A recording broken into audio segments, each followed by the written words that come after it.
Oi, gente, tudo bem? Meu nome é Luísa, eu sou advogada e hoje eu decidi fazer esse vídeo para explicar quais são os regimes de bens disponíveis e quais são as diferenças entre os regimes de bens que a gente pode escolher quando vai se casar.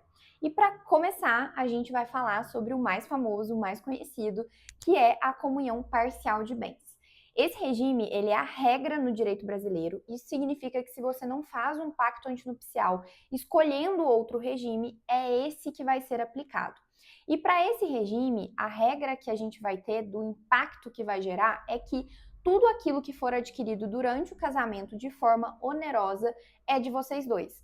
O que significa isso? Se você compra uma casa durante o seu casamento e esse é o regime de bens, mesmo que a casa esteja só no seu nome, a regra é que essa casa seja tanto sua, tanto do seu marido. E isso é muito importante.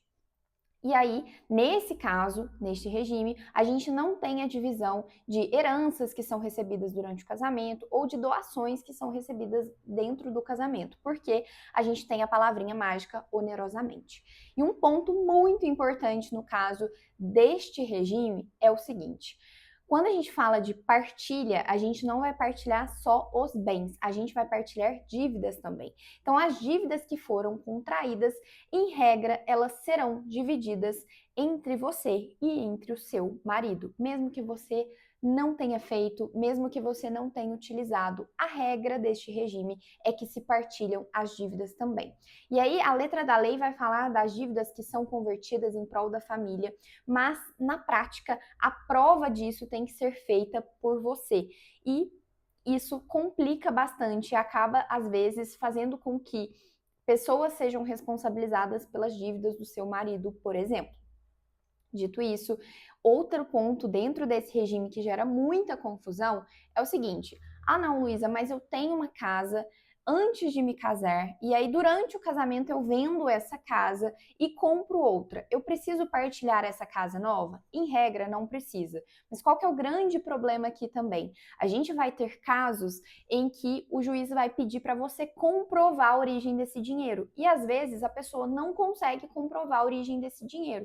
E por esse motivo, às vezes ela acaba tendo que partilhar uma casa que inicialmente o valor que foi disponibilizado era só dela, era algo particular dela, beleza?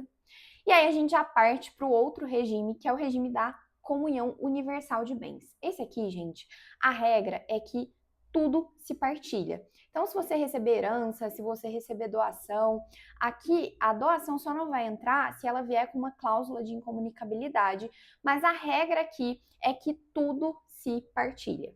E aí a gente vai passar para a separação obrigatória e para a separação convencional de bens. Quando a gente fala então de separação, a gente tem duas possibilidades, ou a separação obrigatória ou a separação convencional. O que significa isso? A separação obrigatória, ela disciplina que, em alguns casos em que a lei prevê, você vai ser obrigado a se casar pela separação total de bens.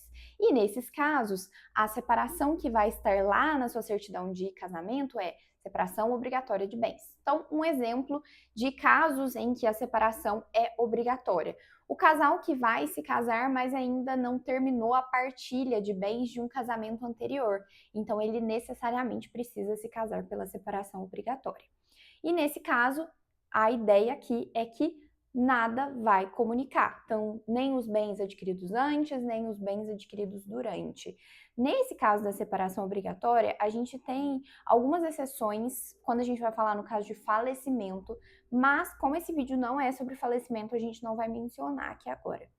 E quando a gente vai falar da separação convencional de bens, a gente fala também de um regime em que não há divisão ali, tudo é separado, mas a gente tem a ideia de que o casal ele pode escolher. Então, o casal ele não está na lei, em nenhum lugar que ele precisa se casar pela separação total de bens, mas ele quer porque faz sentido para ele fazer isso. Eu vejo muita gente que é empresária, enfim, que tem dívidas ou filhos anteriores escolherem esse regime, mas é muito importante escolher com atenção, porque esse regime gera muito impacto, especialmente para as mulheres. E depois a gente tem o regime, que é um dos regimes mais esquisitos dentro do Código Civil, que é a participação final nos aquestos. Esse regime a gente quase não vê na prática, eu falo isso para vocês porque eu já fui estagiária, hoje sou advogada, e eu quase nunca vi um regime desse na prática. A gente quase não vê certidão de casamento com esse regime, mas a ideia dele é que seja uma separação total durante o casamento, então tudo é mantido de forma separada durante o casamento, e, em caso de divórcio ou de falecimento, vai fazer uma apuração final dos aquestos, ou seja, dos bens totais que foram adquiridos, e vai se observar o que foi adquirido junto e o que foi adquirido separado, e aí o que foi adquirido junto vai ser dividido. E aí, por isso, chama apuração final dos aquestos, porque quando o casamento acaba, seja pelo falecimento, seja pelo divórcio, vai fazer essa apuração e verificar como vai ficar a partilha. Esse é um regime que eu nunca indico dentro da consultoria e falo isso aqui para vocês porque é um regime muito difícil de aplicação, difícil na prática.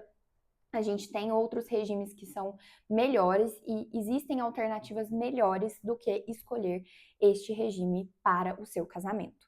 E aí a gente vai para o último regime, que é o regime misto. Esse regime misto, ele não existe dentro do Código Civil com esse nome. Na verdade, esse regime misto, ele é uma ferramenta de planejamento patrimonial, porque a partir dele você consegue escolher um regime para ser o regime principal. Então, por exemplo, eu escolho a separação total, mas dentro do pacto antinupcial eu vou criar regras específicas para aquele casamento.